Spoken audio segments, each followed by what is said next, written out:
किसी ने बहुत खूब कहा है कि भाग्यशाली हैं वो लोग जिनको सोच और समझ इकट्ठे आती है।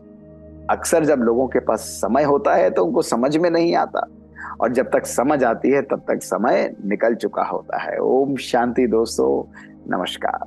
दोस्तों, बहुत अद्भुत कहानी आज आपके सामने लेकर आया हूं। इस कहानी को सुनेंगे तो हमारे जीवन के अंदर जो रिएक्टिव पावर है, हमारे जीवन के अंदर बार बार छोटी छोटी बातों पर जंप करना है कंक्लूजन पर, वो सदा के लिए समाप्त हो जाएगा। दोस्तों, ये कहानी है एक राजा की जिसके 3 पुत्र थे।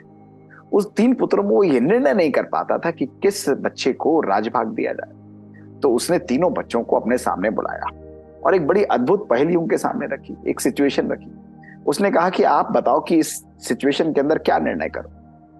तो उन्होंने कहा, बताइए पिताजी। राजा ने कहा, एक चोर हमारे सामने है जिसने एक गंदा क्राइम किया है, तो उसको क्या सजा दो। तो जैसे ही राजा ने ये बात कही तो पहले पुत्र ने उछल कर कहा कि मैं उसको फांसी की सजा दे दूंगा। राजा ने कहा, ठीक है। दूसरे पुत्र को बोला कि तुम क्या करोगे। उसने कहा, मैं उसको काल कोठरी में डाल दूंगा, मैं उसको जेल में डाल दूंगा। फिर राजा ने मुस्कुराते हुए तीसरे पुत्र से पूछा। तीसरे पुत्र ने रुका और रुक कर धीरे से बोला कि पिताजी, पहले मैं सबसे ये देखूंगा कि उसने वो क्राइम, उसने जो गलती वो की भी है या नहीं की है, और यदि की होगी तभी मैं उसको उचित सजा दूंगा। पिताजी खुश हुए। उन्होंने कहा, बेटा ऐसा क्यों। तो उसने कहा कि पिताजी, एक बहुत सुंदर सी बात आपको सुनाता हूं। एक बहुत प्रतापी राजा था। उस राजा के पास एक पालतू तोता था, बहुत प्रिय था, बोलता भी था, उसे बात करता था। कितने सालों से राजा के पास था। राजा उसके ऊपर बहुत ट्रस्ट करता था। एक दिन तोते ने कहा कि राजा जी, मैं अपने घर अपने पिताजी के पास होकर आना चाहता हूँ, माता पिता से मिलकर आना चाहता हूँ। तो उन्होंने कहा, ठीक है जाओ, लेकिन आओ तो 1 हफ्ते के अंदर आ जाना। तो तोते को उन्होंने छोड़ दिया और तोता 1 हफ्ता रहकर वापस आ रहा था। उसने कहा, क्यों नहीं मैं अपने राजा के लिए कुछ बढ़िया सा चीज लेकर जाऊं।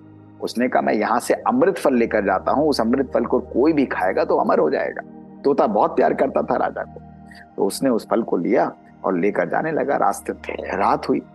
रात रुककर तोते ने सोचा कि मैं सो जाता हूँ, कल सवेरे पहुंच जाऊंगा। तो रात को तोता सोया और उसने फल साइड में रख दिया। सांप आया, सांप ने उस फल को डसा और वो फल जहरीला हो गया। तोते को कुछ पता नहीं लगा। अगले दिन तोता उठा और उस फल को लेकर राजा के पास पहुंच गया।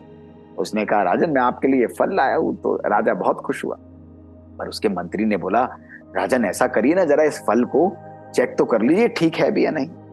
तो राजा ने कहा, नहीं ऐसी बात नहीं है, तोता तो मेरा बहुत प्रिय है, बट फिर भी तुम कहते हो, चलो इसका एक छोटा सा पोर्शन कुत्ते को खिलाकर देख लेते हैं। उसने वो फल को काटा और एक कुत्ते को दिया। कुत्ते ने जैसे ही फल खाया, वो कुत्ता वहीं पर ही समाप्त हो गया।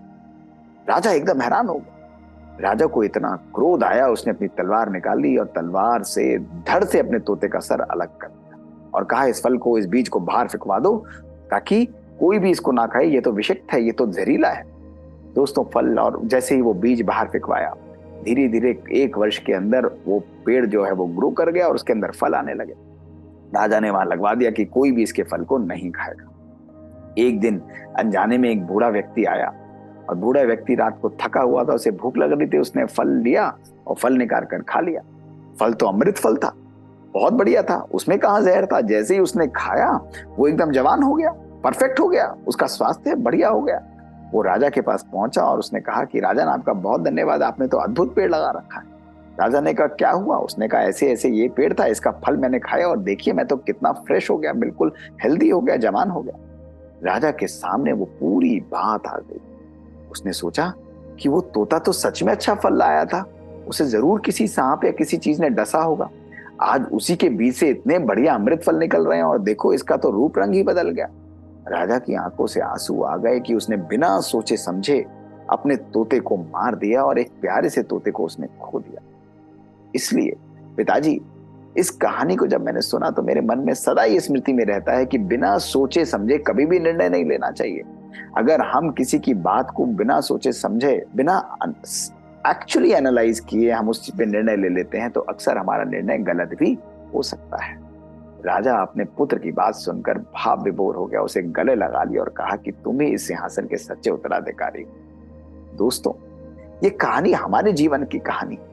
कभी कभी लोगों की बातें, कभी कभी परिस्थितियां, कभी कभी सिचुएशंस हमारे सामने ऐसी आती कि हम जल्दबाजी में बिना सोचे समझे निर्णय ले लेते हैं और हमारा मन भारी हो जाता है, हमारा मन चिंतित हो जाता है, हमारा निर्णय कभी कभी गलत भी हो जाता है, हमारे संबंधों के अंदर दोस्तों मन मुटाव भी आ जाता है। यही कारण है दोस्तों कि यदि आज हमें अपने जीवन को श्रेष्ठ और शक्तिशाली बनाना है, पावरफुल बनाना है, संबंधों को अच्छा बनाना है, एक अच्छे व्यक्ति की पहचान होती है दोस्तों, वो हर परिस्थिति को परखता है, देखता है, उसकी तह तक जाता है और तब वो अपने निर्णय को सामने लेकर आता है। तभी दोस्तों कहा जाता है, सोच और समझ कर निर्णय करिए, एनालाइज करके निर्णय करिए। अगर हम केवल सिचुएशंस को उसकी फेस वैल्यू पर देखेंगे दोस्तों, अक्सर हमारा निर्णय गलत हो सकता है और हमें अपने निर्णय के पीछे पछतावा भी हो सकता है। कभी कभी हम ऐसी चीजों को खो देते हैं जिसको हम अपने जीवन में कल्पना भी दोस्तों नहीं कर सकते हैं।